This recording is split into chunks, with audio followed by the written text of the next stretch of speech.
tetukiriziganya n'eryo etteeka.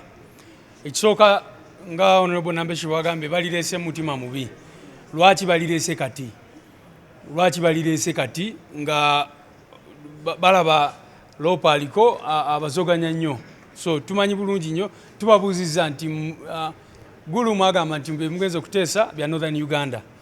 Kyajja kitya nti mwakkiriza lino etteeka okugira Gulu. Ate ne twogera ne ku speed lino etteeka lye litambulirako. Ensonga ezisinga tuzogeddeko naye ne tugamba nti oli akulembera oludda olwa government mu parliament bw'aba alondebwa, then n'akulira oludda oluvuganya ayina okubanga alondebwa ekibiina ekimusindika. Naye ne tubagamba nti baleme okukola amateeka nga abagakolera Finland oba wa tuli mu Uganda fena tumanyi ebibeerawo. Tumanyi bulungi nnyo nti bw'ogamba nti ono omuntu alondebwe, abo abali mu buyinza ababadde nga babukozesa bubi, ababadde bagulirira abantu n'ebirala byonna bimumanyi obulungi, bajja kuvaayo bagulirire abantu bagambe katono gwe twagala. Mukimanyi bulungi eno Museveni abadde nga avaayo agamba kati eno ye DP enungi, eno bad DP n'ebirala bwe bityo. Kati bwatyo bwe baagala okukola ne ku nsonga za leader of opposition. So tulowooza nti eryo etteeka liva mu mutima mubi. Teri ggwanga eritambulira ku nkola ya Commonwealth eritambulira ku nkola bwetyo. So tetulikkiriza, tetukanya nalyo, era naffe tugamba nti ligobebwe. Naye n'ensonga endala tubuuza oyo lumu akolera ani? Bona aba opposition bwe babaze ne bagamba tetukanya n'eryo etteeka, lwaki ekintu kye tekijjayo n'akisuula mu kasasiro gye yakijja? Kubanga lwaki bw'oba ogamba nti oyagala kukiikirira kuyamba opposition yonna evuddeyo negamba totoonenera biseera, lino etteeka tetulyetaaga. Kati gwoba okolera ani okuinsisinga n'olemerako nti oli pushinga? Ensonga y'okusosolebwa gye njogeddeko nti eyo bw'oba ogamba nti kusayidi emu Nabbanja alondebwe, Museveni amulonde ajja akulire emirimu gya gavumenti mu parliament, ate n'ogamba nti Ssenyonyi yakubibwa akalulu kubanga ye wa opposition, ekyo kiba kireeta embeera y'okusosolebwa kye tubadde twogerako. Ti ne bw'okigezaako kiyisa mu mateeka kiri discriminatory, kubanga etteeka ligamba nti leader of opposition akulembera leader of opposition mu parliament, then prime minister n'akulembera government business. Ate si ekyo kyokka, bagamba nti nampala wa government, kubanga lumu ekirala kyagamba nti chief opposition whip, kati Honorable Nambeshi ye chief opposition whip mu parliament eno. Naye bagamba nti oyo ye akubibwa akalulu alondebwe, nti naye wa government, nampala wa government ye appointingibwe. Kakati nawe kiraba nti ekyo kibaamu mbeera y'okukola ki, y'okusosolebwa, ate amateeka gye kitakiriza. I also fail to understand your concept of discrimination when Article 108A specifically provides for the manner of appointment and cessation of office for the office of the Prime Minister, compared to Article 82A, which gives Parliament the discretion to provide the manner for choosing a leader of opposition and how he seizes office. Two, the question of Article 82A, if you interpret it clearly, refers to a multi-party form of democracy and leader of opposition. Does not mention a leader of opposition political parties. So should we legislate beyond what the Constitution provides, which says the leader of opposition, and now we intend to legislate for other opposition political parties? What is the purpose of the Administration of Parliament Act as opposed to the purpose of the Political Parties and Organizations Act? Lastly, from me, you've not on the violation of the Constitution. Chair, I'm alive to a fact that quite a host of authorities, Supreme Court decisions have been made, which have guided us on how we do the interpretation of the Constitution.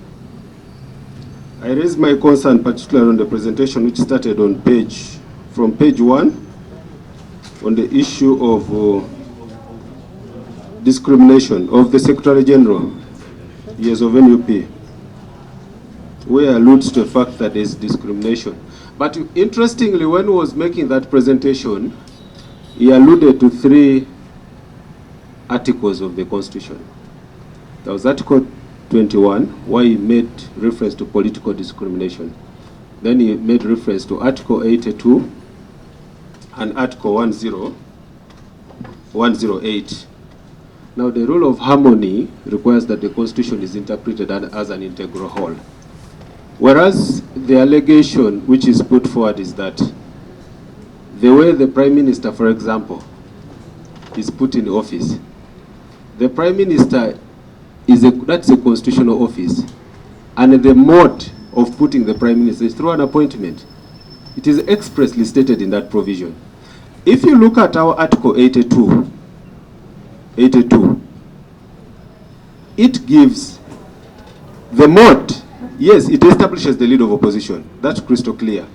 But on the mode of us choosing the lead of opposition, that power is given to Parliament. I want to agree and look at the arguments which were subsequently raised, but I wouldn't really want to buy into the argument that by the mere fact that the Constitution provides one for appointment and that is discrimination. It is not. That is the provision. We follow the law the way it is.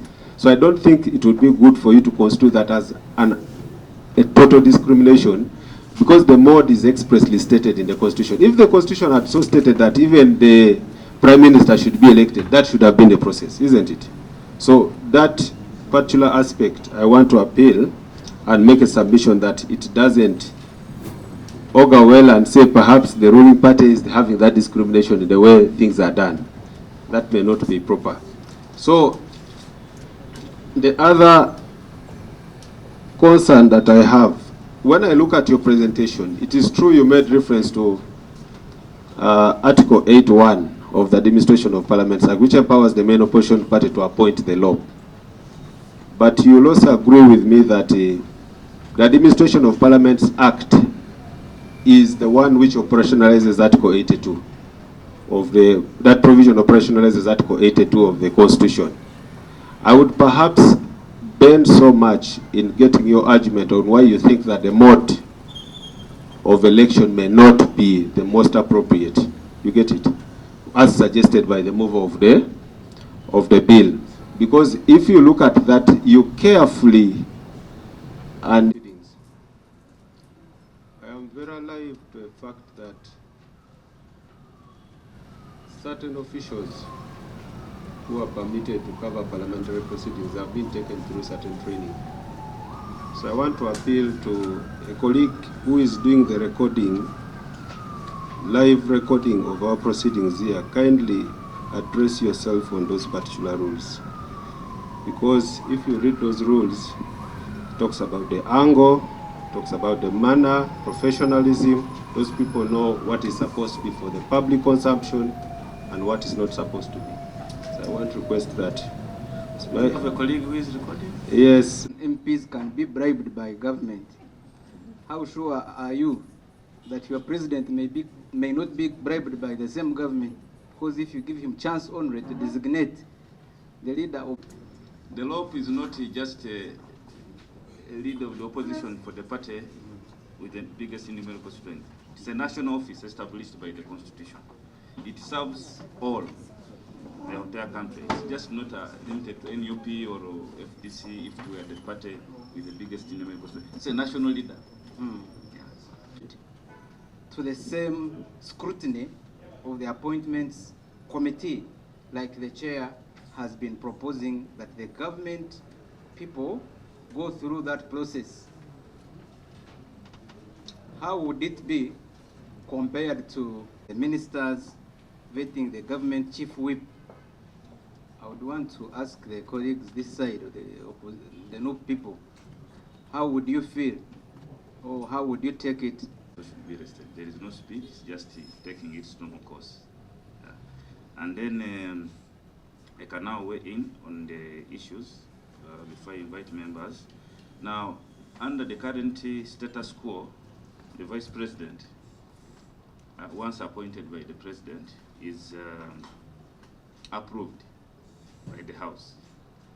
Actually, the Vice President could be rejected by the House. If the name is brought for approval, the House could actually reject. Same with the Prime Minister. Goes through an approval by the House, which means that that name could be rejected. Now the ministers, once appointed, go through vetting by the Appointments Committee, which is bipartisan. We have members of all parties there, chaired by the Speaker, and the LOP is a member. Now, you can see that all the officers appointed by the President, the biggest party in government, which is in government, they go through some process of either vetting or approval by the House. Now, the opposition, the leader of the opposition, who is designated by the party with the greatest numerical strength in the opposition, that party has a blank check. Has a blank check by way of just designating and informing the House. There is no requirement for the House to approve. The name is just brought for the information of the House that the leader of the opposition is so and so. So it is a blank check in my view. I want you to think on how can we ensure the idea that it is a blank check. Maybe we need some processes through which that name could be approved, or other than elections as proposed. Which other way do you think would hold the party in opposition to accountability by way of either approval by the whole House or through vetting, as it is with the ministers that are appointed by the President? That's the first one. I'll invite the other colleagues to take on the matter. And therefore the bill doesn't remedy anything. In conclusion, Mr. Chairman and members, it is my humble, considered opinion that the bill doesn't seek to cure any legal mischief in the existing law. I'm of the considered view that the status quo be maintained in the spirit of strengthening multi-party political dispensation, as was envisaged by the framers of our Constitution, and in keeping with the standards that I have lighted above. Mr. Chairman and honorable members of the committee, I beseech you to reject this bill in its entirety. I beg to submit. Thank you, Honorable Nambeshe. Chairman of the Council of State, or the Speaker of the House of the People, as the case may be. Criteria for recognition. There are two conditions that need to be fulfilled to recognize a person as leader of the opposition, Mr. Chairman. One, the party should be numerically the biggest one in opposition to the government. Two, the party should have 10% representation in the House of the aggregated number of MPs in the House. In fact, in the Indian Parliament, the leader of the opposition in Lok Sabha incidentally, Mr. Chair and honorable members, means the lower house. The upper house in the Hindu language is called Rajya Sabha. Now, this one, the leader of the opposition in the lower house is considered as a shadow prime minister with a shadow cabinet ready to take over the administration if the government resigns or if the government is defeated on the floor of the House. What is the practice of choosing leaders in a multi-party political dispensation in Uganda? Mr. Chairman, every political party is independent of the other in terms of ideology, aspirations, and principles. It is on this basis that parties present their manifestos during elections, the premise on which electorates vote candidates or parties of their choice. Two, there are lots of consultations that go on in the background with various stakeholders before the final position of leaders is brought to the House for approval. A case in point, Mr. Chair and the colleagues, is the NRM cabinet that has a cocktail of political parties in its cabinet who are appointed solely by the President, whereas in the opposition, shadow cabinet is constituted from the entire opposition membership, irrespective of party affiliation, by the official opposition party in the spirit of consensus. Each political party is independent of the other ideologically, and now bundling them together for the sake of the election of the leader of the opposition, Mr. Chairman, would mean denying them their rights given under the Constitution, as per the article I have actually quoted, Article 29. And in fact, to emphasize this, every political party in the opposition has its own party whip for purposes of relaying its members to toe its party lines. Grounds for one to cease to hold the office of leader of the opposition. One, as it stands, the Constitution, the 1995 Constitution of Uganda, as amended under Article 83, it is to place grounds on which one ceases to be a member of parliament. And these same grounds still apply to the removal of the leader of the opposition. Two, and also the rules of procedures stipulate details of what constitutes misconduct, and also how one can be dealt with. And therefore, having this as a justification for amendment of the Act is uncalled for. Section 6C of the Administration of Parliament Act 2006, as amended, has already settled the manner and the grounds for which one ceases to hold office as a leader of opposition. The official opposition derives its mandate from a general election as a first run-up. Hence, one cannot remove the power, authority, and the mandate that is earned, I emphasize the word earned, at a general election through a mere procedural amendment. Therefore, this particular clause, Mr. Chairman, in the bill is redundant and does not offer any remedy, and thus should be rejected. Status of the leader of the opposition.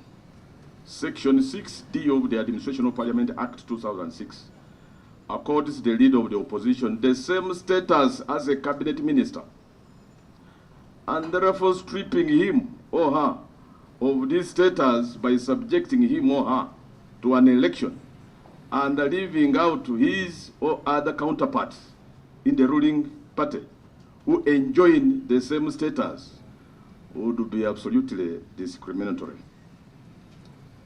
Thus, this opinion should stay as it is, since passing it in this current form, as proposed by the move of the bill, would be counterproductive and would be discriminatory. Election of the chief opposition whip.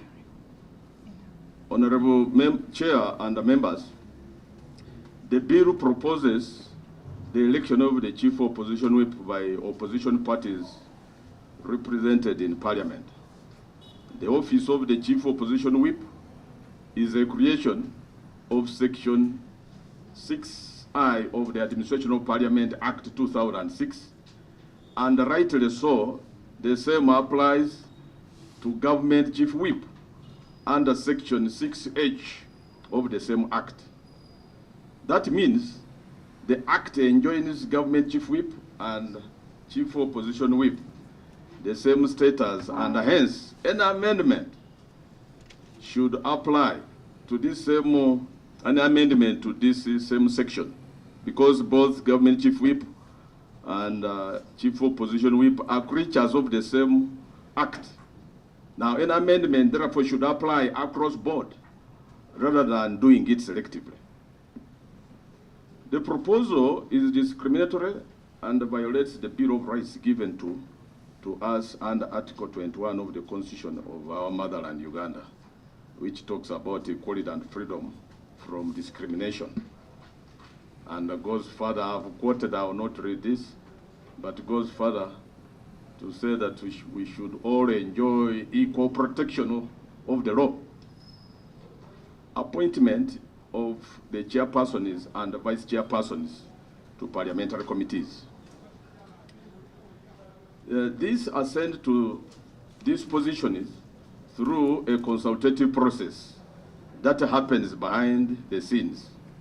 No wonder some committees that are to be chaired by the government side are chaired by some MPs that don't belong to the ruling party.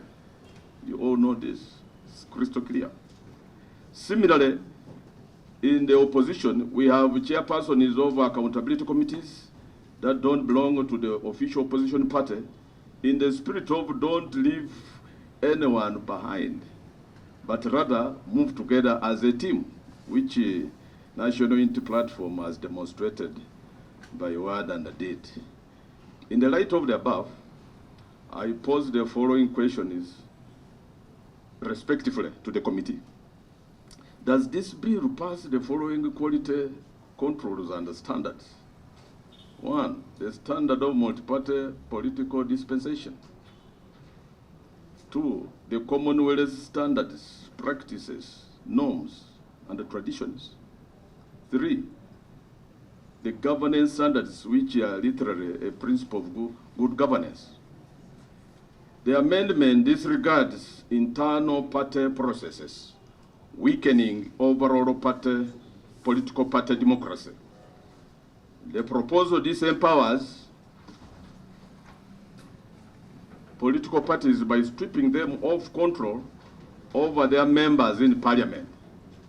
If passed in its form, this bill, this legislation would kill multi-party democracy, as the leader of the opposition could not be answerable to any party, but to individual members of parliament. Consultation is before the motion seeking leave was granted. Courts have held in Mare Mabilis versus Attorney General and the Parliamentary Commission that before a private member seeks permission to present a private member's bill, he or she must conduct thorough stakeholder consultations. This particular bill before the committee is void of this standard, Mr. Speaker, Mr. Chair, since there is no evidence to that effect that the mover held consultations before seeking leave to come up with this bill. In fact, it is on record that the Democratic Party that he belongs to was not consulted. Another important issue that this committee should interest itself in is what constitutes an opposition party. As it stands, there is a lot of ambiguity for that term. Ambiguity, for example, how would one describe or refer to political parties that have memorandums of understanding with the ruling party, and thus this shouldn't be lumped together as opposition to choose who the leader of opposition is. I have tried to peruse through and make a few consultations here and there, and I'm here to come across a country that elects the leader of the opposition. I'm on the last page, Mr. Chairman. In my opinion, it doesn't meet this bill does not meet any of the above standards, and thus borders the breach of the tenets of democracy and good governance, and is an insult to the Commonwealth practice and norms. Finally, the issues being raised by the move of the bill are administrative rather than legal in nature, and thus there is nothing wrong with the current legal framework, the mother of democracy that we refer to. The position of leader of the opposition is officially described in an act called the Salary and Allowances of Leaders of. Sincerely express my gratitude. The document is quite voluminous. You'll have to... No, it is the font. The font. Which is bigger than the usual. Okay. But it is very brief. Colleagues, I want to express my gratitude to you for extending an invitation to me to come and share my insights and thoughts about the Administration of Parliament Amendment Bill 2024 that is before the Honorable Committee. Honorable Chair and colleagues, as you are already aware, the Administration of Parliament Bill 2024 was tabled and read for the first time on the 1st of we take on all the presentations that go. Thank you, Mr. Chairman. Only 6 minutes. We will allow the whip, the chief opposition. Deepen multi-party democracy or not? That should be the overriding question. Does this bill, in the view of this committee and in the view of the mover or any other sensible Ugandan, presume that by providing, as he proposes, that would deepen multi-party democracy, or would seek to stifle it?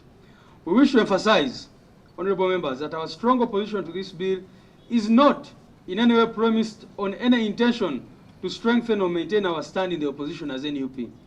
In fact, Honorable Chair, the National Unity Platform works day and night to ensure that it takes power and builds a new Uganda.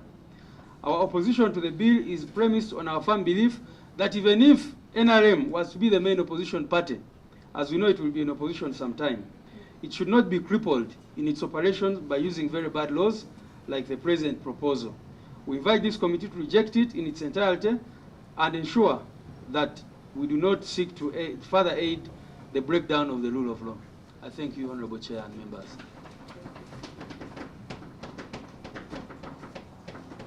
At least once every 2 months. And from the time he became LOP, he has not been allowed to attend any. And so we ask ourselves about the timing. Why now? Why not before? Why? We think that there is bad faith, certainly, and the current LOP is being targeted through this law. Besides being denied his right to attend meetings of Parliament's top administrative organ, the Parliamentary Commission, since his appointment as LOP, Right Honourable Senator has also been denied the privilege of hiring trusted policy analysts and other key staff in his office, contrary to the practice that has been followed since the position was created in 2005. You all recall, honourable members, again citing bad faith, that where Right Honourable Senator strongly opposed and led other MPs in boycotting the sitting in Gulu. To get back at him on August 29th, parliamentary sitting chaired by the Speaker granted Honourable Lumu leave to introduce the instant bill, seeking to clip the LOP's wings in a manner that we are highlighting. This was despite the Speaker categorically stating that only matters exclusively related to northern Uganda would be discussed in Gulu. How was the introduction of this bill in any way related exclusively to northern Uganda? This committee must therefore not accompany the mover of this bill on a journey that was birthed and nursed with sinister intentions, bad faith, far from Article 79 of the Constitution, which enjoins Parliament to legislate for good governance. To further show the mover's ill intentions, the bill proposes that the LOP may be removed when he or she misbehaves. Now, members, who determines misbehavior? Who defines misbehavior? Where you say that if someone misbehaves, then the person should be removed. What is the standard of misbehavior? Who defines misbehavior? What standards will be followed? Well knowing that different individuals and parties may have different standards for misbehavior and indeed incompetence. We have some parties or individuals in this country who may see corruption as not bad behavior, but calling out corruption as bad behavior. So how do we determine what misbehavior amounts to? And we see that the mover is deliberate on putting such vague grounds so that it's very easy to remove the LOP whenever the members are influenced either way. In any case, like I highlighted earlier, under Article 108A of 4 of the Constitution, the Prime Minister who leads the government side can only lose his or her seat when he or she resigns or dies, or when the appointment is revoked by the President, or when he or she ceases to be a member of Parliament. There is no possibility of removing such a person by a resolution of the ruling party MPs on vague grounds such as misbehavior. And we strongly feel it's unfair to say that for the Prime Minister who leads the government side, there's no provision even for such a person to be removed otherwise except those grounds which are specifically stated in the Constitution. How can anyone suggest that the LOP, on the other hand, should be removed over flimsy grounds like that? Providing an avenue for arbitrary removal of the LOP would destabilize the opposition leadership in Parliament. The leader of the opposition would have to be constantly on tenterhooks, seeking to appease the MPs on both sides to avoid that instability and the possibility of removal. All this go to show the bad faith in which the proposal is made. The timing of this proposal, considering that we have had different LOPs in the past, makes clear the true intentions. We are convinced that the bill is intended to tame the LOP and significantly weaken that office. It is a continuation of what happened when Honorable Zake Francis was illegally pushed out of the Parliamentary Commission when he started asking uncomfortable questions. The unconstitutional manner in which he was pushed out was confirmed by the Constitutional Court of this country. In addition to the foregoing, several other clauses of the bill raise more questions than answers. For example, where is the logic in the main opposition party nominating the LOP, but thereafter this LOP is not required to consult the party that nominated him or her, as clause 4 of the bill proposes? What does the provision that two commissioners shouldn't be from the same party imply regarding the nomination? Because the mover, under those additional clauses, says that, there should be two commissioners from the opposition who should not come from the same party. And we are saying that that would be a recipe for disaster. Doesn't it deprive the main opposition party of the commission on the Parliamentary Commission, since the bill essentially means that all opposition parties are entitled to nominate candidates for the two commissioner positions that are being proposed? And that would create the Yala situation, which we already alluded to above. Conducting elections among all opposition MPs and gaining broad approval for appointments will require substantial time, resources, and procedural challenges, thereby resulting in frequent deadlocks on key appointments. Similarly, the requirement for multi-party approval in the shadow cabinet's formation and committee leadership would slow down decision-making and create inefficiencies. This bureaucratic layering could hamper the opposition's ability to quickly respond to government policies.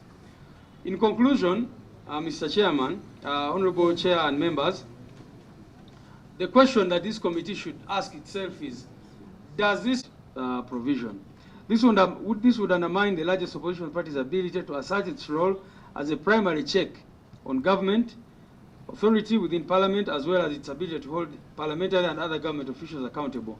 It would also compromise the LOP's role by enabling the ruling party to influence decisions through members who may be more sympathetic to the ruling party's interests.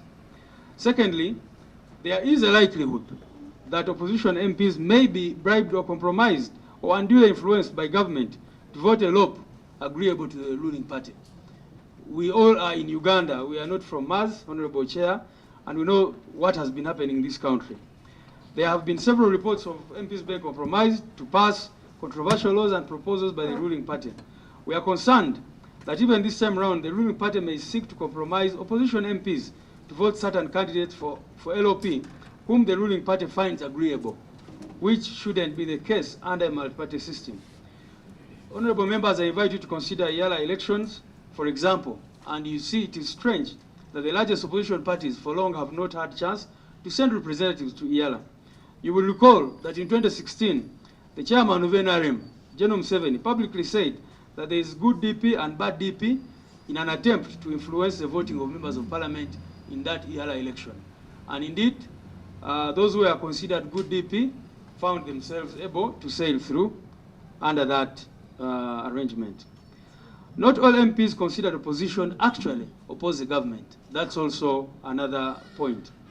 It is misleading to suggest that members of parliament who did not come to parliament on the ticket of the ruling party are actually in opposition.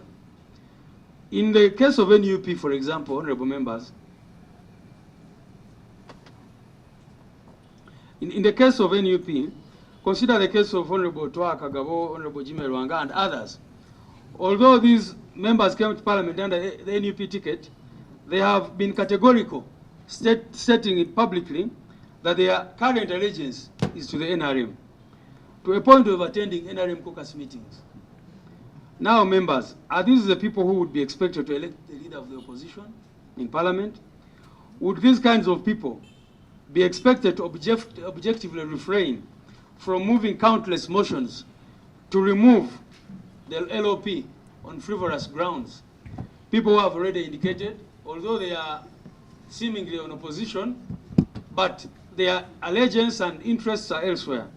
In this regard, therefore, Honorable Lumu seeks to hand over the opposition to the NRM or any other ruling party using this absurd proposal. Worse still, it would be absurd in the present context to assume that every political party that is not in power is actually in the opposition. What do you make of the Democratic Party, for example, or a section thereof, which currently has a cooperation agreement with the NRM? Or the UPC, which General Museveni recently said are very good allies to the NRM. Should a political party in cooperation with the ruling party participate in electing a leader of the opposition, whose cardinal role is to keep that same government in check? It would defeat basic logic. We also invite this committee to reflect on the reality that political parties in the opposition are not homogeneous. Although we are all branded opposition, currently we have distinct ideologies, policies, and approaches to different governance issues. You cannot suggest that opposition parties are homogeneous, therefore. Even though they may operate within the same political system, each opposition party represents a unique set of values and priorities. This diversity must be guarded when deciding the opposition leadership in Parliament. Failure to do so would impose undue influence on the internal decision-making processes of the main opposition party, thereby hampering the multi-party system that the Constitution was deliberately designed to protect. Inadequate consultation, the manner in which the bill is being fast-tracked through the parliamentary processes, to the extent that its mover felt compelled to smuggle into it additional clauses that were not part of it at the first reading and at the time when he obtained the certificate of financial implications, has militated against sufficient consultation of all stakeholders. This is a violation of the constitutional requirement for participatory democracy in lawmaking, which renders the bill illegitimate and unconstitutional.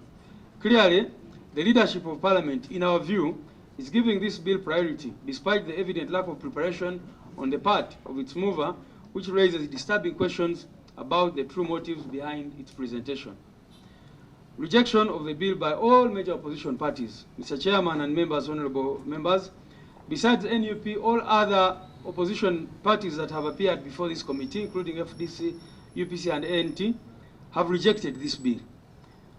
And in fact, if you follow media reports, even those parties which are allowed to be consulted on this matter all rejected this law. This is a resounding vote of no confidence in the bill by the person by those who would have been the biggest beneficiaries and main stakeholders, strips the bill of legitimacy. I mean, if this bill was meant to help the current opposition, and the entire current opposition is saying no to this bill, the question this committee should ask itself, whose interests is Honorable Lumu trying to push by insisting on such a law?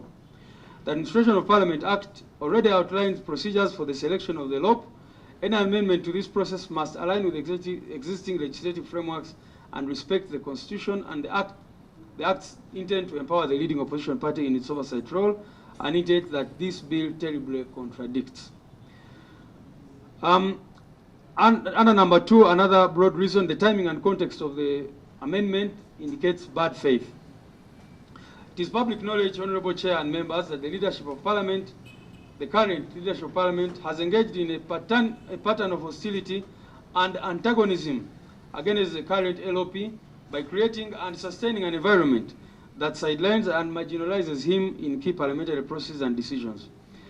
And we give examples where the National Executive Committee designated Honorable Joel Senyonyi as LOP, and that by that designation he particularly became a member of the Parliamentary Commission. But we understand that Right Honorable Senyonyi has not been invited or allowed to attend any Parliamentary Commission meeting at the Parliament of Uganda ever since he was designated LOP. Now, these meetings, by dint of Section 18(1) of the Administration to the law, by the move while appeared before you, for the sake of democracy and good governance, the National Unity Platform opposes this amendment bill in its entirety, and we base our strong opposition to this proposed law on the following grounds and context. One, we believe that the bill violates the Constitution of Uganda and the established democratic principles. The bill in its current form unjustifiably discriminates against opposition parties and their members of parliament on grounds of their political opinion, which is prohibited by Article 21 of the Constitution of Uganda, which prohibits discrimination on grounds of political opinion, among others.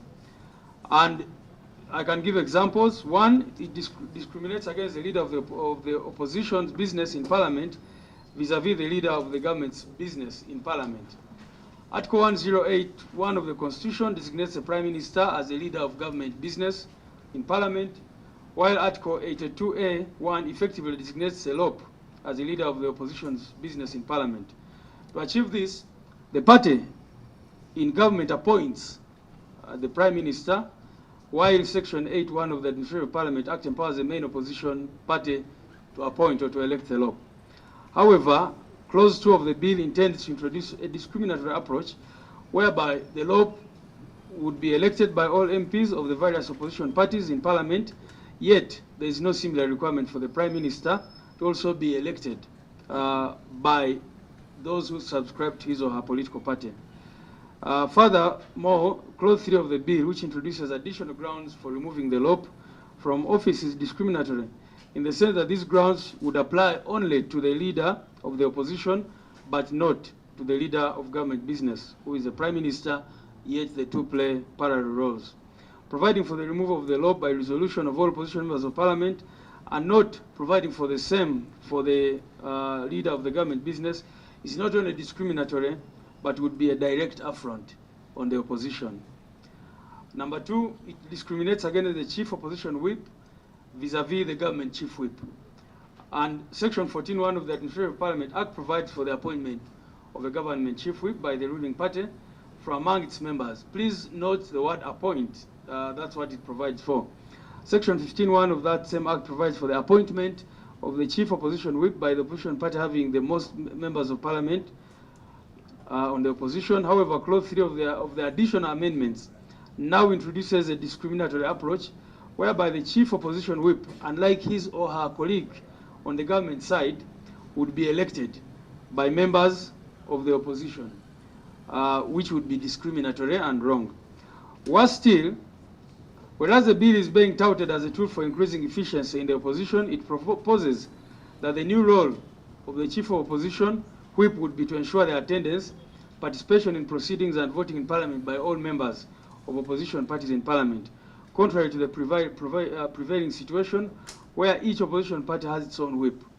Effectively, that means that the logical reasoning would be that there should be one whip for all opposition parties, yet the ruling party will have its own whip, which is not shared with any other party. Number three, the proposed law undermines the autonomy of opposition political parties, thereby weakening constitutional checks and balances. The bill disregards Uganda's constitutional framework, which envisages a multi-party system where each political party retains the authority to manage its affairs. It specifically infringes on the right of the main opposition party to self-regulate and appoint its leadership in parliament. Yet, in nascent democracies like Uganda, each political party must retain the autonomy to select leaders who best represent its ideals and policy positions. By proposing provisions that allow multiple opposition parties to participate in the selection and removal of the LOP, the bill unconstitutionally attempts to circumvent the role and influence of the largest opposition party and usurp the will of the citizens who voted for it ahead of any other opposition party. And I think this point has been made that under a multi-party dispensation, the Westminster system, the presumption is that there is a party in government and there is a party in opposition. The main party in opposition, therefore, effectively forms government in that sense. And that is why there is even a shadow cabinet and all those. This bill,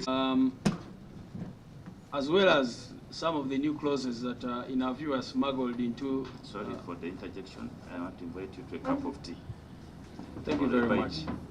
And also I've been joined by a member, Honorable Yona Musinguzi, MP Ntungamu Municipality. Representing the people of Okoman Simbi South, a member of the National Unity Platform I'm the senior backup here.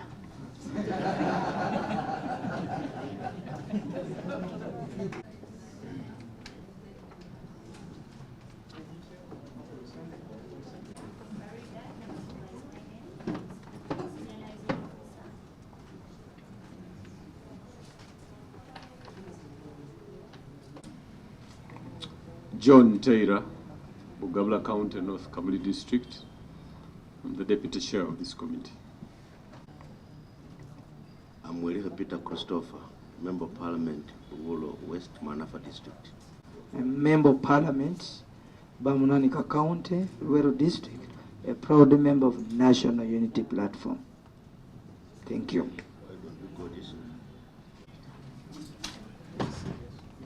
Wilfred Nogavandura County East. Morning, Honorable Chair and members. My name is Asmavin. I am the Secretary for Diaspora Affairs of the party.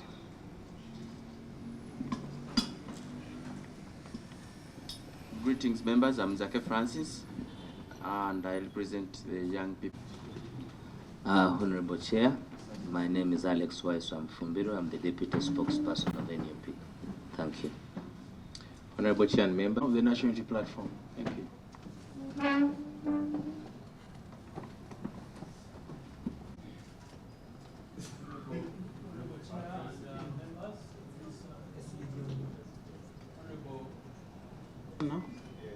Unity Platform in charge of Eastern Uganda. I will again come back in the capacity of Chief Opposition Whip because I've been invited. So we'll start with introductions of the stakeholders and then the members of parliament lastly. Madam President.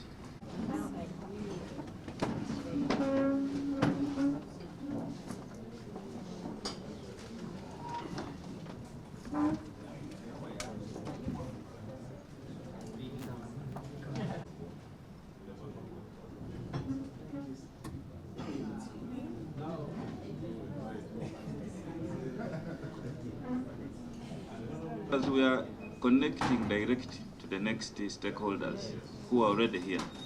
So can I invite the leader of the delegation to take up the first seat?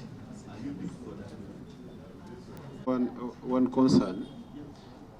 At the very onset, when we started considering this bill, I remember it had there were additional clauses. We were supposed to have had a reprint. So I want to be guided by you, Chair, whether we subsequently dropped those other, because I look at the presentation even of my senior is strictly on one particular aspect. Yet in the deliberations of this committee, as because I'm not a member, but I want to learn from my senior colleague. Once admitted, you now have all the rights. Thank you, Honorable. Thank you, Honorable Chair. Now, because we are handling the Administration of Parliament Act, and we have occasions where the opposition has submitted its position of redesignating members, for example, the commissioner, the chairpersons and deputies of the committee, and the rules are very clear. You can redesignate at any time. A party makes a submission through its whip and the LOP to the floor of Parliament, but these members are held to those positions by the Speaker. So these are the issues that we want to put, we want to bring out clearly. This is a committee on parliamentary and legal affairs, but these matters are keeping on happening, but no one is talking about them. So the fact that we are looking at the Administration of Parliament Act, some of these issues must also come out if you are looking at amendments.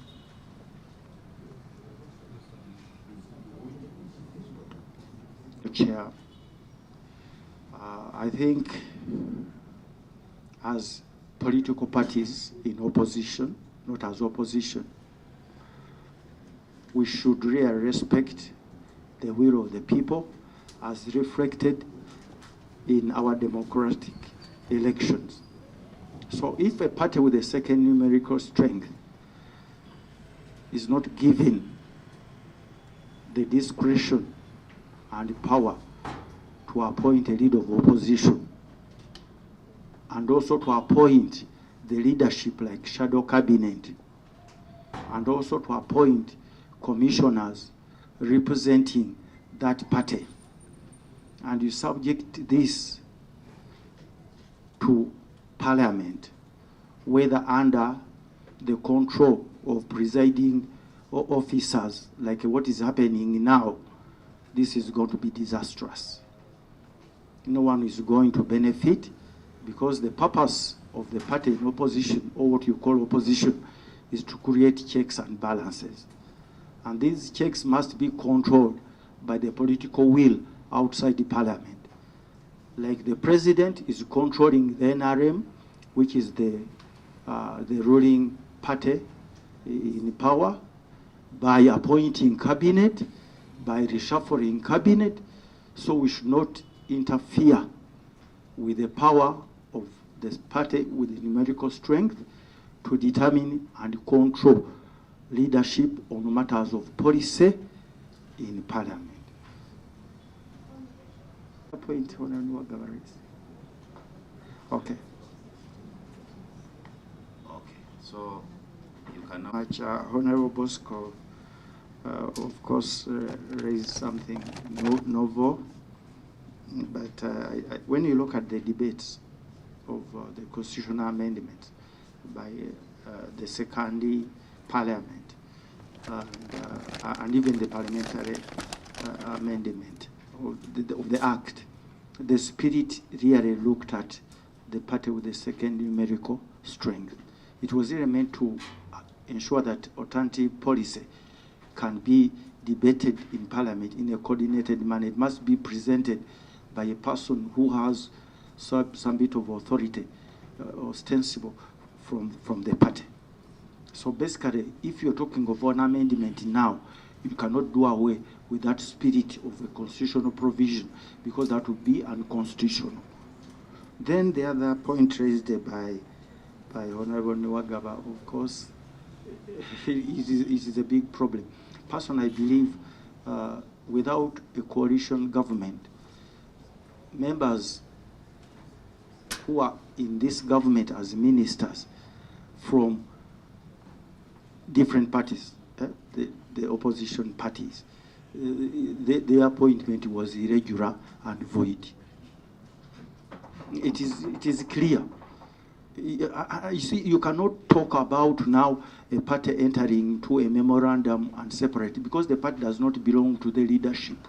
It's an institution. It's an institution. That's why it is funded by the state. So you cannot come here and individually and you talk and you get positions that will be now an infringement. Unless maybe you go through your parties in a proper organ like a National Delegates Conference or something, and you are really designated and even approve those so-called agreements which you are doing clandestinely as individuals. Otherwise, the party does not belong to you. It is an organ. And that's why actually they say parties must have a constitution, must have this, you must have regular meetings, meaning you must give the parties that to get the will and direction of the people. The directing mind and will should not be reflected in individuals, but it must be reflected in organs. Party with the second highest number of votes only. And two, other than a coalition under Article 69, sub-Article 2C, what do you take of the current status where you find a member of UPC is in a cabinet, a member of DP is in a cabinet? What is the legal status of those members? You are reading of Article 82A of the Constitution. Does it strictly relate? Such an elaborate presentation, and surely one thing which comes to mind is that we are doing this also as a committee. We can't reject something which has been brought to the committee. We process with all fairness. But I don't know what would be I'm happy of giving your suggestion that you would still suggest that it's proper to toe the line of designation by the majority opposition party, if I may call, with the second highest majority, second. But I don't know how you would be able to, if you looked at Article 82A, sub-Article 2, where it actually gives the leeway to Parliament to take a decision on how the mode of operation, you get the mode operandi, how we can be able to operationalize that provision of the Constitution, how the leader of opposition should be chosen. I don't know how you can manage up with it, because when I look at chosen, designation can be one of the forms, but it gives the leeway to Parliament to take that decision, which I think it's not offensive on our side. What would be your take on that? Chair, as I had also declared my conflict of it, but just to thank, gave our views. It has not been easy to harmonize the leadership, the membership here, and ensuring that we move together. But Alhamdulillah, I hope everything will go on well. Of meat, but given the time constraints, I'm very grateful. I lay on table my presentation. I pray that you consider our views as FDC and wealth. We cited UK, Ghana, India, Tanzania, and Kenya, South Africa, where the party having the greatest numerical strength designates a leader. There's no constitutional provision creating opposition, so to conscript all opposition parties as opposition, it is it's not even proper and it's not practical. At our level, we can consult as politicians, but we should not be conscripted as opposition because it's not workable. And then we suggest that the party with the second numerical strength should be given the power to designate. We should not undermine the strength of such political party, and we should not delink the leadership there from parliamentary control by such a legislation. That's my, the bill goes at independence. Now, if you go with this kind of argument and justification as Honorable Rumo is talking about, then you also have independence. Actually, now independents are more than other political parties. So I think the idea has nothing to do with representation. In fact, when you look at this act, if you have issues, it goes to your whips. And the law is very clear. Each party has whips. If you have now matters at that level, then you harmonize your positions in the different parties through your whips.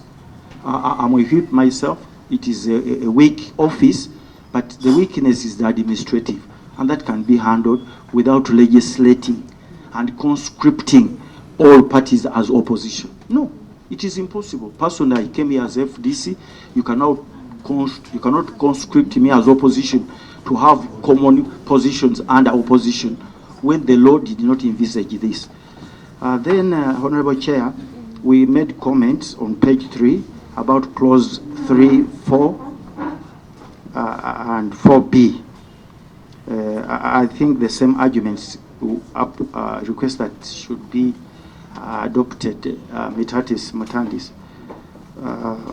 Then, Honorable Chair, because I just have a few minutes, we made bullet forms from page 4 up to 7. They're just 7 pages.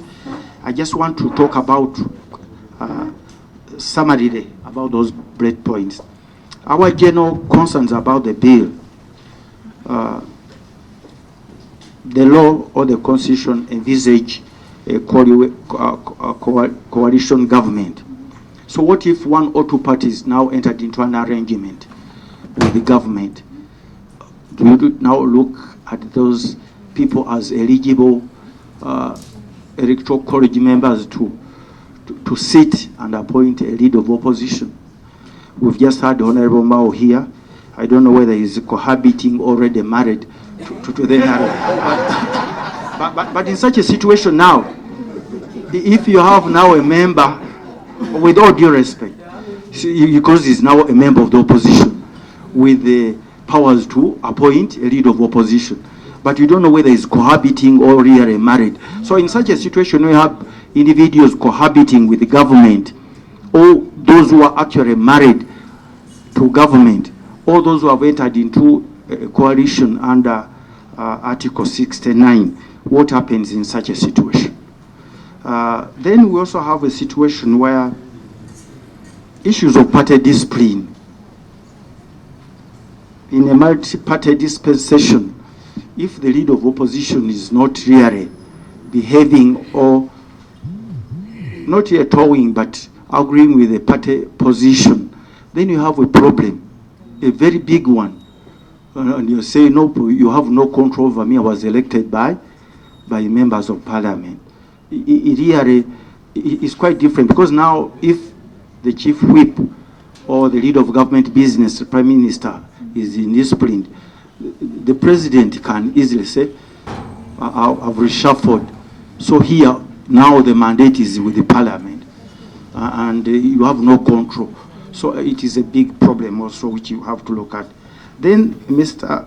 Honorable Chair, under our clause 6 on page 4, there are circumstances where you have the minority of the minority who may not agree with the majority of the minority.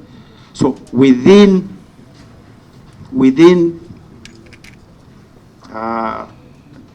minority parties,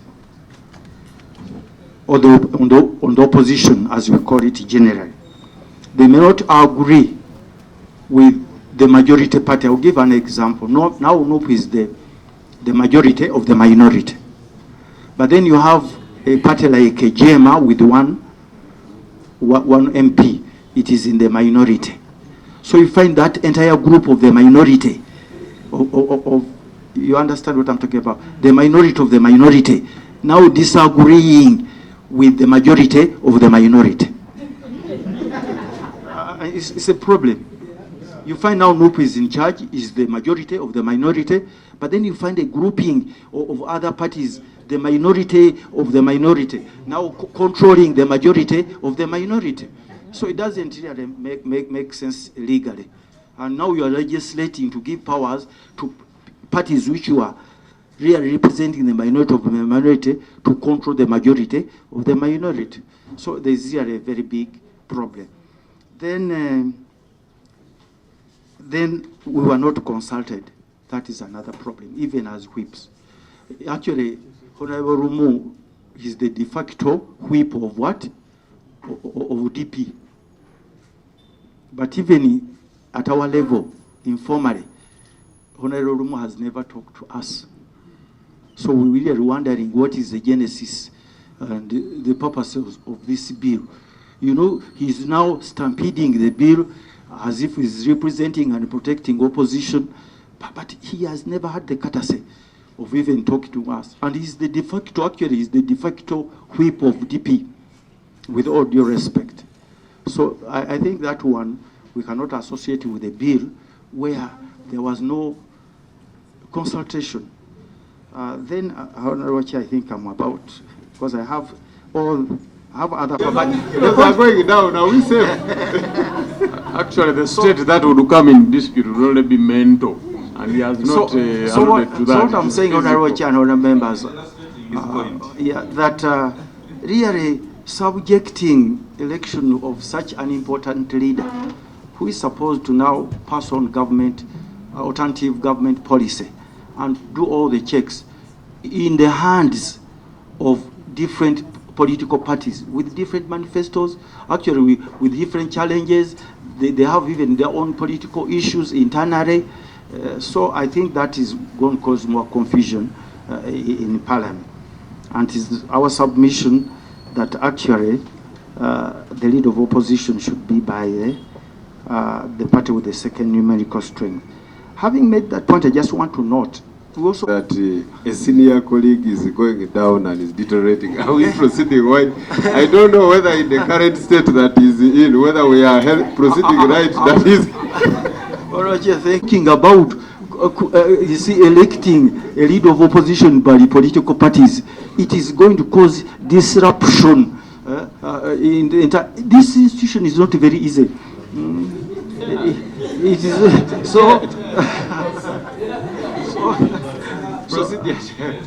so, you know, Chair, it is not. I'll try my level best. Yeah, Your Honorable Chair and Honorable members, have a brief write-up which I want to lay on the table, and then I will just highlight a few areas. So I also have copies for members. Okay. Yes, Honorable Chair, I'll be very brief and look at clause by clause. The general areas I'll give a just a general comment. Specifically, Honorable Chair, we are concerned with what the mover referred to under 1.0 objective of the bill. We believe he's blowing both hot and cold by recognizing the principle of democracy that there must be a leader of opposition by a party with a numerical strength, at the same time subjecting the party's will to election by members of parliament of opposition parties. So I think he should have really considered that this determination of leader of opposition has to be by the party, and that is really positive. But at the same time, it now is subjecting this will and discretion to an election of members of parliament of what refers as to opposition. And under our 2.0, when talking about the defects in the existing legislation, I think his view is misconceived and poor interpretation of the law. Because if you look at Article 82A and Section 8 of the Act, the wording opposition does not exist. It's my submission that it's a misnomer to talk about opposition. It does not exist under our law. You have opposition parties. So conscripting all opposition parties as opposition, that has never been the spirit of the law. And we invite this committee to look at the debates.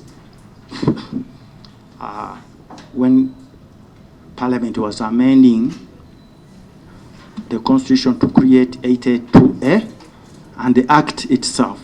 So, Honorable Chair and Honorable members, if you look at the Act, the definition of opposition, it does not talk about opposition parties. It talks about the party in opposition. So, to say there is opposition, that has been a very big mistake. We are parties in opposition. Why? We have separate manifestos. We come here differently. We actually elected different as FDC, but not as opposition. So now, this amendment, you don't have to amend because the law is clear. It's talking about the party in opposition, meaning the party with the second numerical strength is the party in opposition. It should appoint the LOP. Why? Because they have the alternative policy, and they should really be the ones doing the checks. You not now call all the other parties because there is no forum for you to do that. And this can be really seen when you look at the debates creating the office of leader of opposition, and also the debates in the Act operationalizing the constitutional provision. That is the first point. And we have specified these arguments under 2.0 up to 2.4. Honorable Chair, the other point we wanted to talk about, I think, which has been highlighted by my party in the party paper presented here, and submission by the President, that specifically this was not meant to create some bit of representation of members of parliament and a discussion forum. It was actually meant to ensure that alternative policy outside parliament is coordinated by a leader in parliament, specifically specifically to keep government in check. And if you look at Section 6E of the Act, and again 6.4, specifically it is clear. It is not giving this mandate to opposition political parties. It is actually creating alternative government in parliament. And that cannot be vested in a person who is appointed, what Honorable Mu talked about democratically, by all these other political parties. Then, Honorable Chair, under 2.4, I observe that the issue of representation cannot be implemented without confusion or disruption. We are all members of Parliament. Honorable Chair, I worked in a bank for quite some time and a group of companies from the age of 24, about 8 companies. I've taught law for over 27 years. I've been in private practice for over 30, but I've never worked in a difficult and challenging institution like a parliament. I've never. I came here when I was 81 kilograms without anything, not sickness. Within 6 months, I deteriorated to 64. And it's still going down. So, staying in the committee, say aye, and to the contrary, nay. Aye. The ayes have.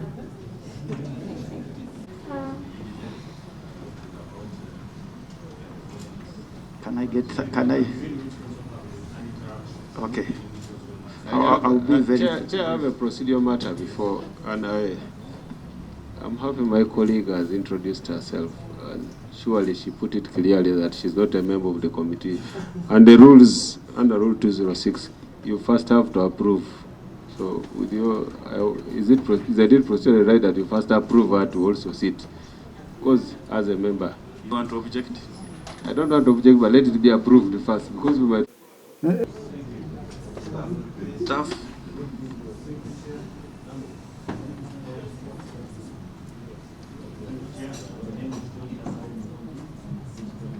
They are handled here.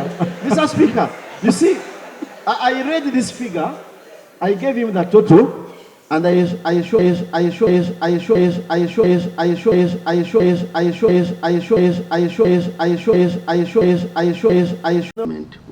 Manafa District. Bosco Kirol, Usuk County, Katakwi District, a humble member of this committee. Thank you. Achayo Juliet Lodo, Member of Parliament for Ngora County. Appreciate the team from NRM for, in a very candid manner, give us your views, which we shall, as a committee. To say something for emphasis. Why we agreed with the position the Director Legal stated was that when you look at clause 1, where it says the amendment seeks to ensure that the leader of opposition represents the views and aspirations of all political parties. The question was, are the views the same? Because every party came there with their views. So at this moment, to purport to box them into one corner and have one view may be a little difficult. Because you're saying he's going to represent the views and the aspirations. Everybody came with different views. The other thing was Article 82 of the Constitution gives really discretion to Parliament to do this. But we thought that, and we have always seen that Parliament will exercise that discretion judiciously, and this is where we came out clear in this position, because our party chairman has always said that what NRM says during the day is what it says during the night. And therefore we expected that this discretion, Parliament would use its discretion very judiciously, not with suspicion. And that is why we are honest to this position that Director Legal has said. The other comment I wanted to say was, on the funding, the director made it clear that under another legal regime, where the money goes to Electoral Commission, money is given to parties in numerical strength. And therefore, if there was any feeling of parties getting that money, it is being catered for under that legal regime. And therefore, the money which is meant for an office X, in our opinion, it would be wrong to divide the money meant for office X to other parties. I thought we wanted to say that.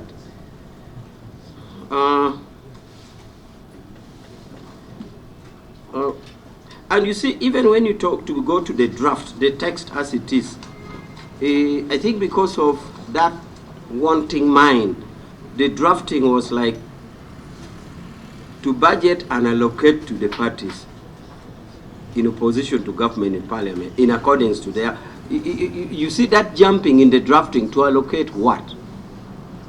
To allocate, and it consistently in the draft, to allocate, meaning that in a kind of hasty mind, the drafts lady or draftsman also was not confident, because in other words was supposed to draft that to allocate money for opposition, leader of opposition, but I didn't want to commit that to allocate money for leader of opposition. So that hasty mind led to that kind of drafting.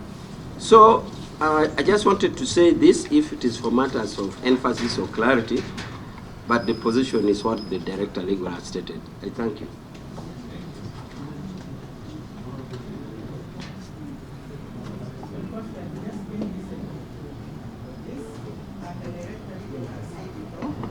Sorry. The Director Legal has said it all. When you look at the bill, there is nothing it wants to cure. Have we failed to do the work? Have we failed to conduct our business in Parliament? Has the opposition failed to conduct business because they have not elected the people, the opposition together? No. So for us, as NRM, we say we remain with the status quo. Thank you. Thank you, Mr. Chairman. We are done with. Perhaps should not pass. We support the proposal in clause 4C in as far as it provides for discretionary consultation and does not seek to take away the rights and powers of the party with the highest numerical strength in Parliament. So clause 4C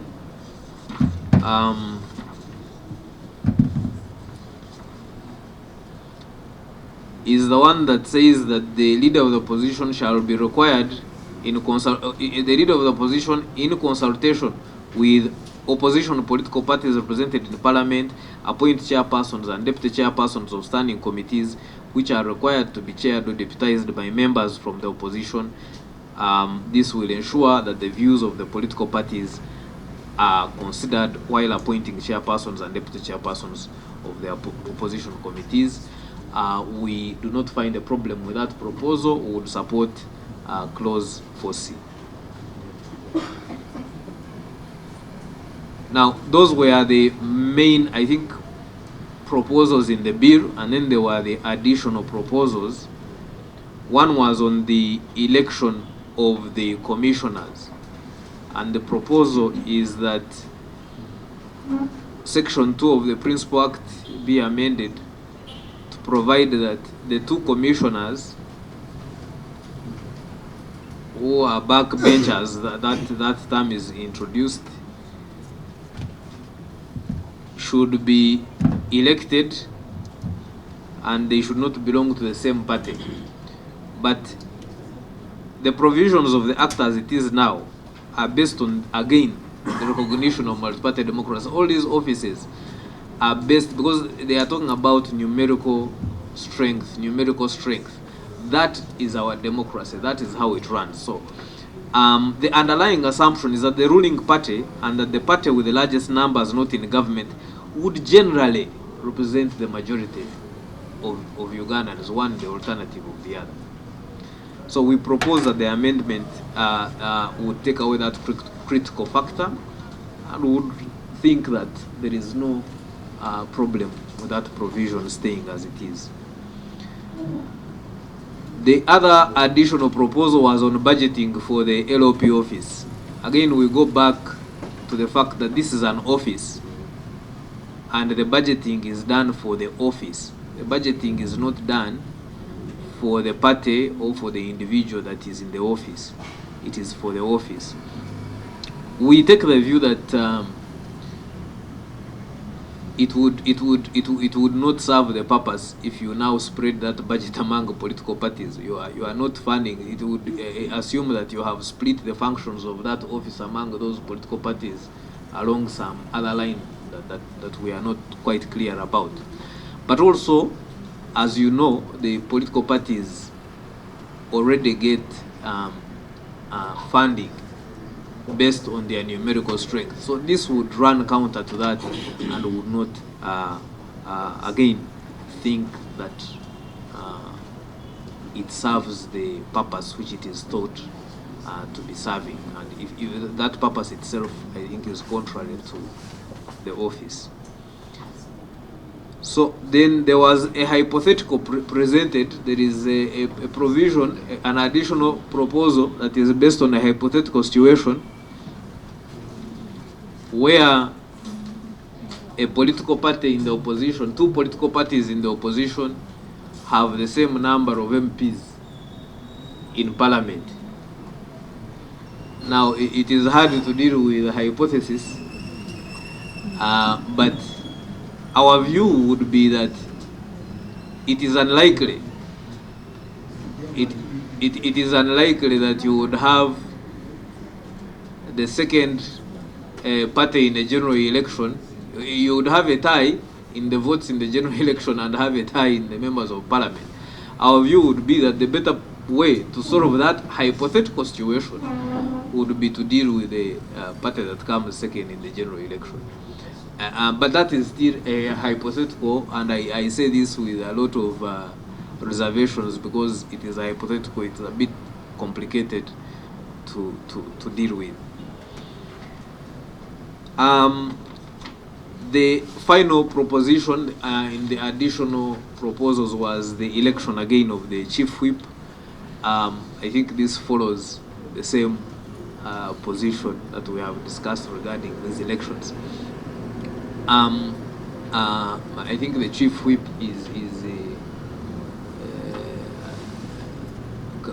also follows the same process of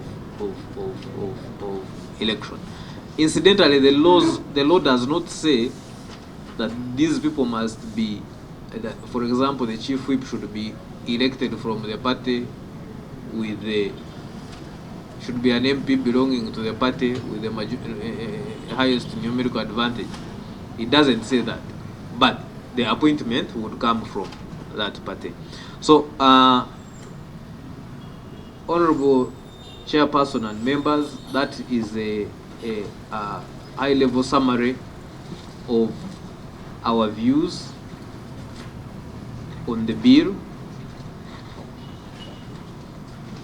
As my Secretary General has said, we shall be pleased to submit a formal written view on the matter. Mr. Chairman, if you may, I can maybe invite my colleagues who are here with us to, if they have anything else to add on the presentation by the Director Legal. But the short and long of it is NRM, regardless of how opposition present themselves, whether in groups or individually, we just want a credible. Thank you, honorable members of the committee, for inviting us. Indeed, I reiterate the appreciation expressed by the Secretary General for us being here. We have looked at the bill, the Administration of Parliament Amendment Bill 2024. We have looked at the objects of the bill, and we will comment on them as the matters on which they are they comment arise. We have also noted that there are some additional proposals in the bill which do not seem to be captured by the object of the bill. They appear to have been proposed by the mover of the bill subsequently. Nonetheless, as that is a matter entirely of procedure, we shall still address them, and we leave the rest of it to the committee and to Parliament. So on clause 1 of the bill proposes to change the definition of the leader of the opposition. The current act is that the current law is that the leader of the opposition is that person who is elected by the party in Parliament with the highest numerical strength.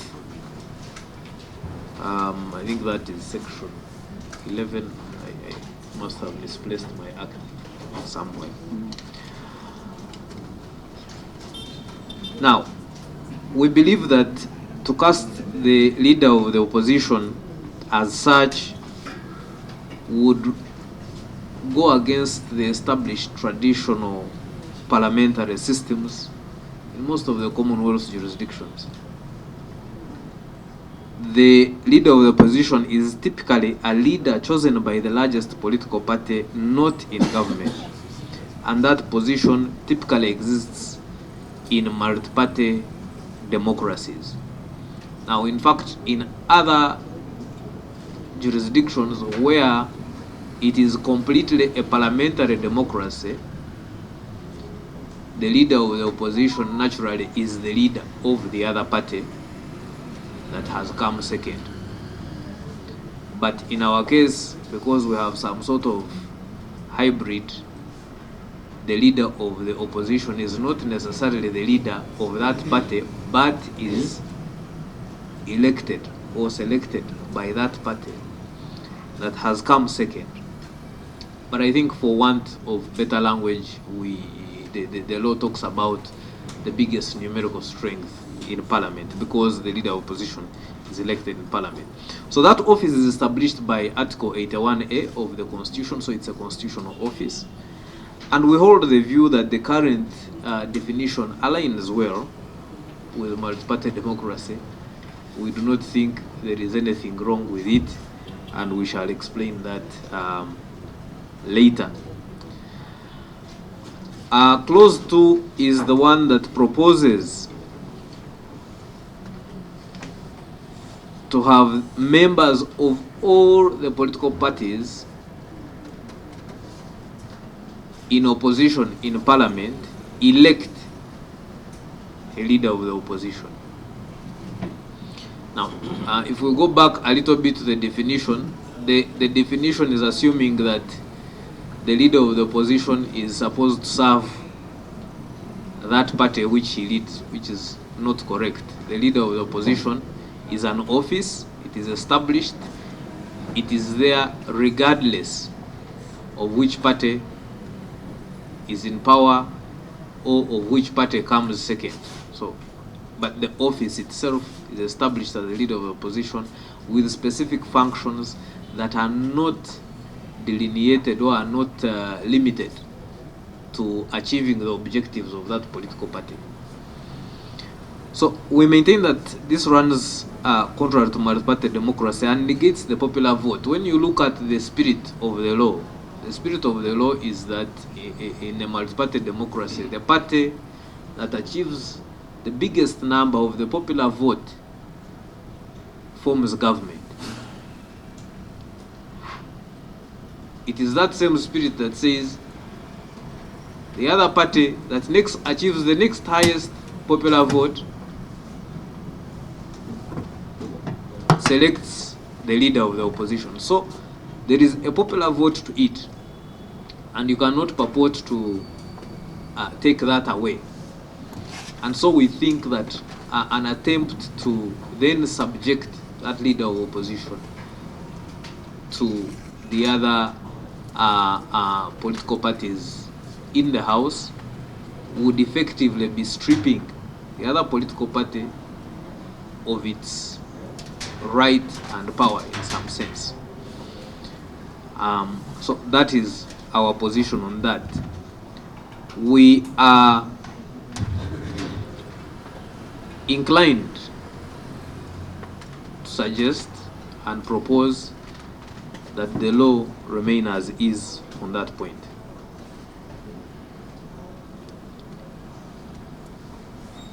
Clause 3, I will run through these fairly quickly because I assume everybody here has of course had the benefit of the bill. This clause seeks to add, that's clause 3, seeks to add a grounds upon which a leader of opposition can be removed. Now, all these things are a bit connected. So if you look at clause 1, making the definition, you look at clause 2, seeking to make the amendment, then you will find that there are several other things that lead to that. So once, for example, the idea that the leader of opposition is elected by other members of parliament, by the other political parties, once that collapses, you will find that several other things linked to it would necessarily not make sense. So, following our submission on clause 2 and 1 that we have just made, we find that clause 3A and 3B are untenable. Those clauses, I can read them for us to just be sure. Clause 3A is about the leader of the opposition to be elected, and then clause 3B is the one that talks about a nomination of 3 persons from amongst whom the one will be elected. So naturally, those would collapse for the same reasons that we have given. Clause 3C provides for removal of the leader of opposition on account of inability to perform his functions.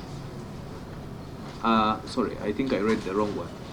Clause 3A was, these are about how to remove additional grounds for removal of leader of opposition. So one is ceasing to be a member of the political party in opposition to the government, having the greatest numerical strength.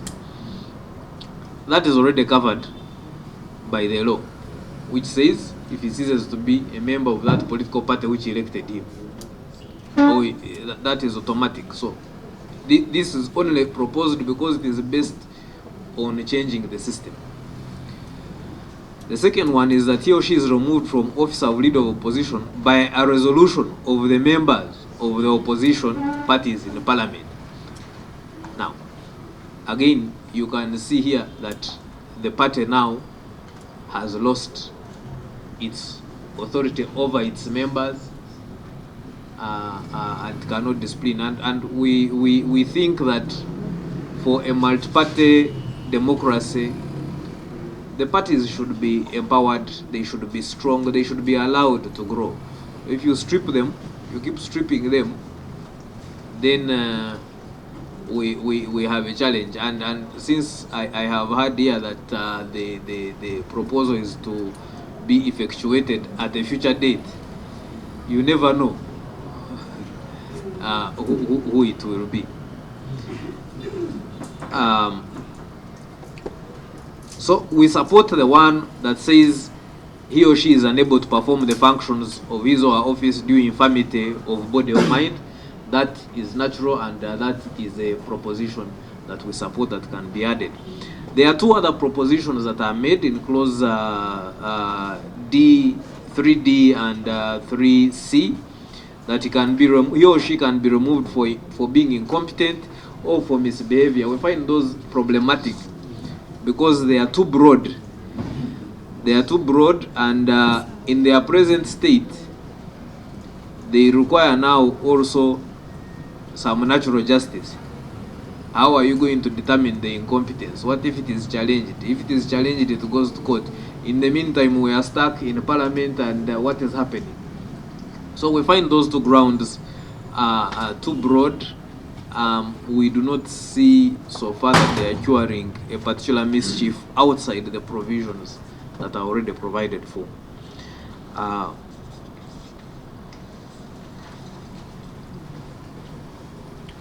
So clause 4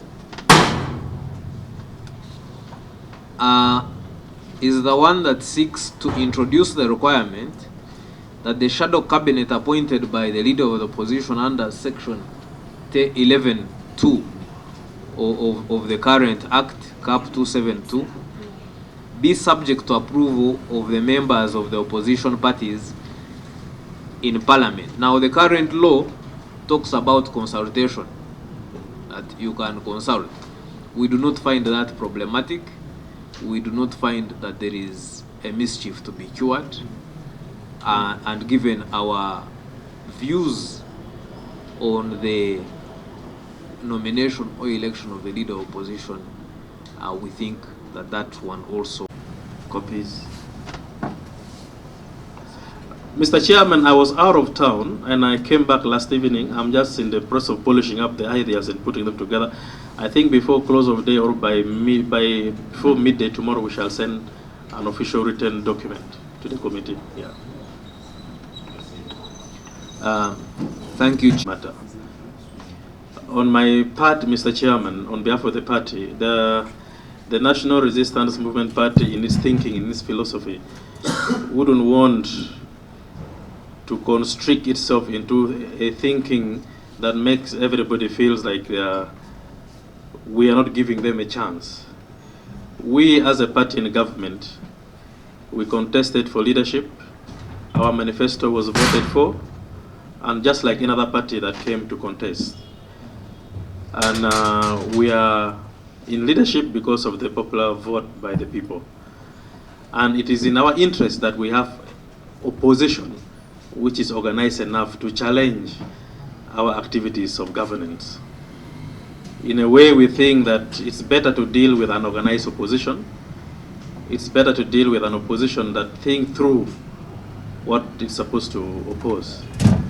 And so critical thinking under multi-party political dispensation, we know there are many other political parties that equally so have members represented in Parliament, and therefore we feel all of them should participate in the governance process of this country. Now, having said that, we also know that the Constitution is very constraining, that parties contest for governance, and a winning party is voted for based on its manifesto, and the first runner-up becomes a leader of opposition. That has been the practice. And with the administration of Parliament, a leader of opposition is picked from the party that comes second in the national election. Now, we've been debating and seeing to what extent would such represent the interests of all other political parties in Parliament which are in opposition. And have we been able to get their views in many of these critical national issues? When a leader of opposition speaks in Parliament, does he or she speak on behalf of other political parties who are in opposition, or he or she speaks on behalf of his party that sponsors him to become a leader of opposition? Now, having looked at these two scenarios, I would therefore request that I invite the Director League of the party to take us through what the party feels could be the most appropriate way through in this. Thank you. Thank you. As I also invite you to a large hour snack and a cup of...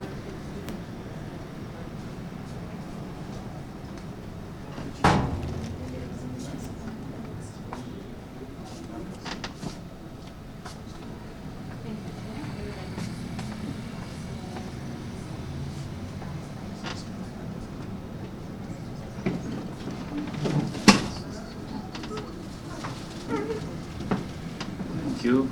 And I'm Stephen Baker. And I'm the Deputy Chair of this committee. Staff.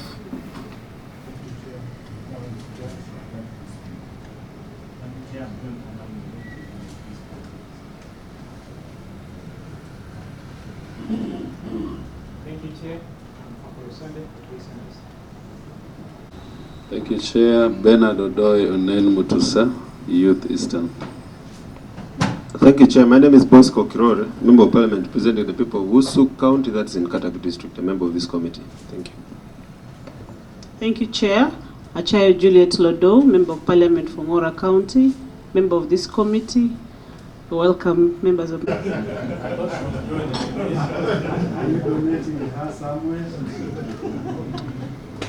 Musinzi Yona, representing Tungama Municipality. These are all formalities that have been helpful. Then I have a question.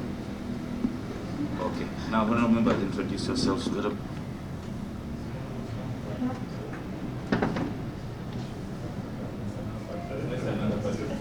Yes, you can catch the fever. Moise Jebran, a lawyer, Directorate of External Affairs.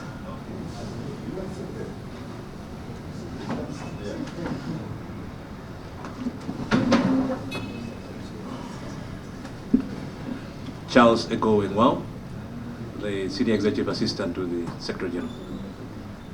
Honorable members, the Honorable of the National Resistance Movement Party in Uganda. I have been accompanied by the Director Legal, Comrade Enoch Barata. I also have with me Commissioner Jane Alesemera, who is a commissioner with NRM Electoral Commission, and Comrade Awich Paula is the Director External Relations at the Party Secretariat. The rest are our support staff. I have, you introduce yourself. Should I introduce yourself? So many and so the engagements tend to spill over into time of other stakeholders. And actually, as I talk, the next group is already here. The PPP party, they are already here. So honorable members will take it short, few questions, and I hope the NRM is now ready to proceed. But before I invite the Secretary General, I want to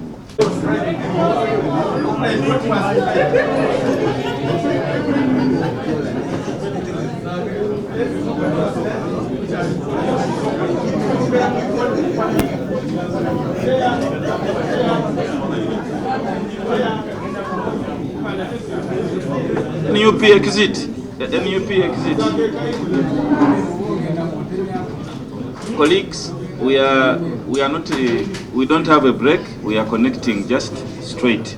I wish now to take the opportunity to invite the NRM, the leader of the delegation will sit here, and the officials will follow. You are welcome, Mr. Secretary General.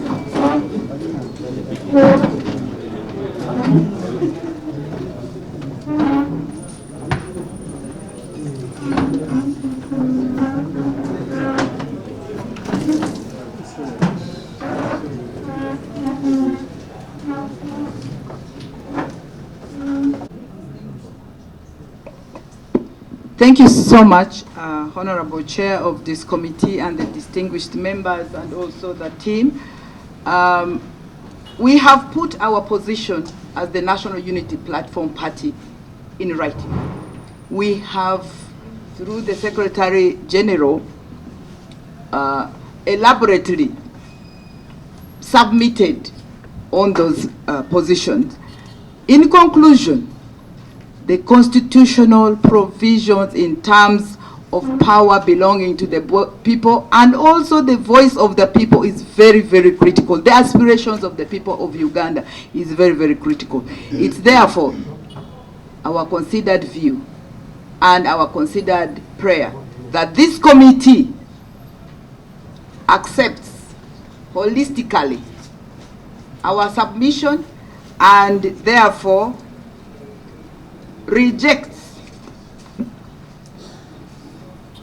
the bill in its entirety and ensure as it would and as further breakdown of the rule of law. Because I was from Arua, many people even have not had, many, including people who are land. So when we're talking about the consultations, we really need to, I just came back from Arua yesterday. People don't know. And it is only called the Honorable Lumu Amendment. So, but who is Honorable Lumu? What is the amendment? So it is really our prayer that in the best interest of peace and stability and democracy, let further consideration be done. But even without wasting any more time, let this bill be rejected in entirety. Thank you. Thank you. The unity, the national unity. Especially regarding the question which was raised as to the vetting process that members of cabinet go through, to emphasize that the spirit behind that is the whole idea of creating checks and balances to limit the powers of the head of state, which is different from the appointment of the leader of opposition. And additionally, that the leader of opposition, unlike a vice president who can be picked from anywhere, is picked from amongst members of parliament. And he has already gone through the processes of establishing the minimal standards of appointment to this office. Yes, and further emphasize that the leader of government business and the leader of opposition are on assignment from their respective parties in accordance with the numerical strength as determined at the general elections. And therefore, to create a different mode of appointment for both in parliament is what is the premise of our argument that the proposed amendment would be discriminatory against in respect to appointment of the leader of opposition using a different mode from the one of appointing the leader of government business. Thank you. Aware, indeed, the last time that the member was saying that it can, he proposed it as a by the way. He said, I have no problem. I watched that. He said, I have no problem for it commencing in the 12th Parliament. So the question we are looking at, what is the intention? Why now? Why in Gulu? We are looking at all these circumstances surrounding this bill. So that's why we are saying that maybe the whole idea behind this bill was that the current law refused maybe to draw a certain line, and then this law came up. So we insist that we think it was brought definitely in bad faith. If not just to target the current LOP, to target NUP as a political entity. I've already alluded to what happened to Honorable Zake when we designated him as a parliamentary commissioner and all the problems that he went through. Comrade. Thank you very much, Honorable Chair and members of the court. Indeed, returned money even about the age limit and all that, and that kind of thing. No, it went up to the court actually, and if you read the decision of the late Justice Kakulu, he referenced that, and he spoke about members of parliament who returned the money about the age limit bill. So yes, indeed, that matter went up to there. So the point we are making is that once you say that we are opening up this process, now the leader of opposition should be elected. I mean, different interests. It may not even be the ruling party. By the way, let me say this. It could be other interests. It could be a multinational company which is interested in having a leader of the opposition that they can control, which will come in and try to influence the processes as it were. The other question I wanted to say, I think it's Honorable Yona who alluded to the fact that what if the president is compromised? First of all, the leader of the opposition is not selected in NUP by the president, for example. It is NEC. We have a National Executive Committee, which is an organ of the party, which sits, deliberates, and elects a leader of the opposition. So that has to be very, very clear. Now, the other issue about discrimination, Honorable Niwagaba, I think really posed a question on discrimination, and I think one of the cardinal rules of interpretation, again, is you read the Constitution as a whole. Let's not just go the textualist way. Whereas the Constitution specifically provides for the appointment of the Prime Minister and not the leader of the opposition, our view is that once the law says one leads the government side in Parliament and another leads the opposition side in Parliament, then if you say that the mode of designation is different, there is discrimination in terms of the roles.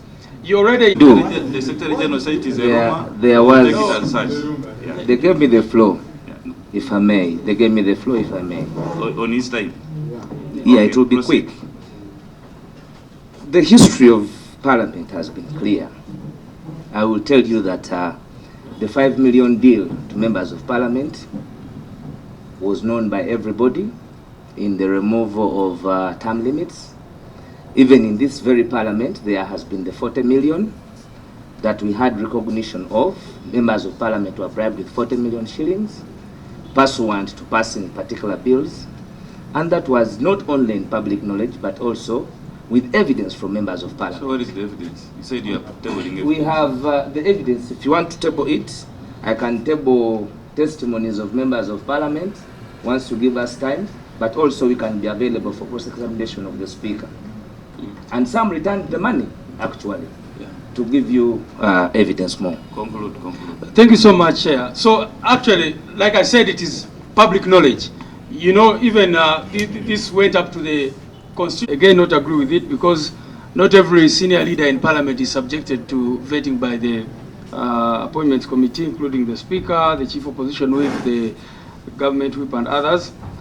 And the whole idea, really, and I think this is, you are talking about rules of interpretation. For me, I think one of the things that should guide this committee, honorable members, is the contextual interpretation, the context in which we operate. We are operating in Uganda, and we know the challenges that have affected our democracy and the challenges that we continue to grapple with as a country.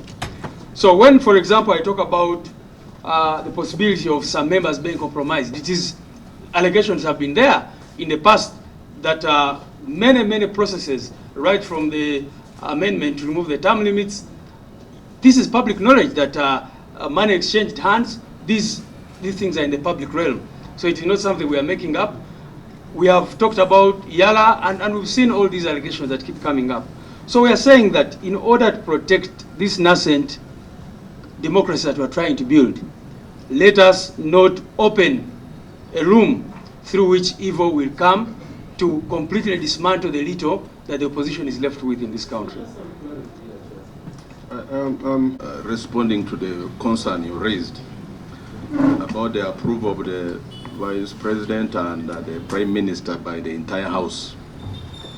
And that is it was buttressed by Council Nwagaba, Article 82A versus Article 108.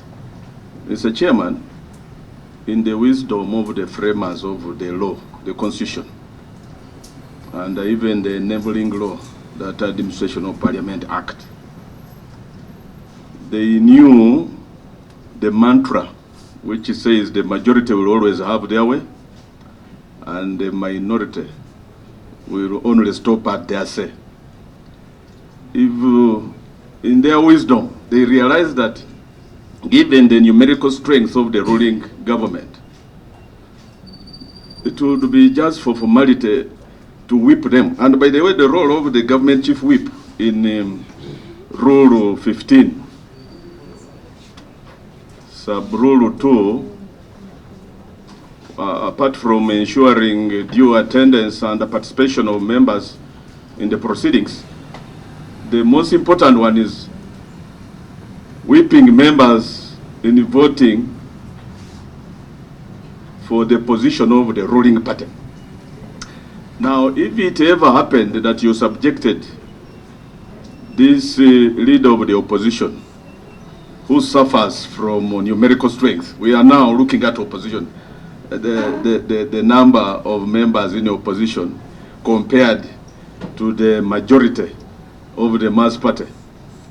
The members, the government chief whip, definitely at any one given time can whip all his membership to vote out a given leader of the opposition. And that one, by the way, Mr. Chairman and honorable members, we are rivals, rivaling the two parties, the opposition and the ruling party, are rivals.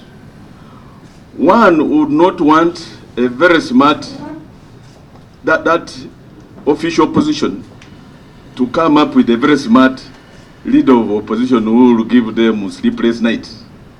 So they will keep throwing your appointment, nomination is out every other time until you bring the one they know may not meet the threshold.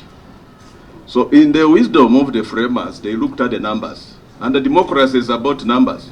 That's why they saw that Prime Minister and Vice President are appointees of the ruling party. And there is no way they can turn against their own, because the caucus will be whipped in line to vote for them. But it would be a complete opposite if you subjected the same on these minorities. And that's why the framers, in their wisdom, did that. But also concluding, Mr. Speaker, Mr. Chairman, about Honorable Nwagaba's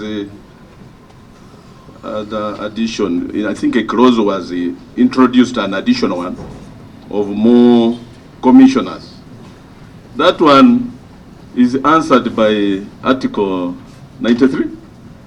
It would impose it automatically. And I don't think this would even qualify for a certificate of financial implications if it was going to impose a charge on the consolidated fund. And I think that's why it would not arise. Thank you very much. By government and compromising them to elect a leader of opposition that is not the candidate of your choice. I'm a bit perplexed. Are you specifically alluding to the character of the current MPs in the National Unity Platform or generally? Because I find this a very serious allegation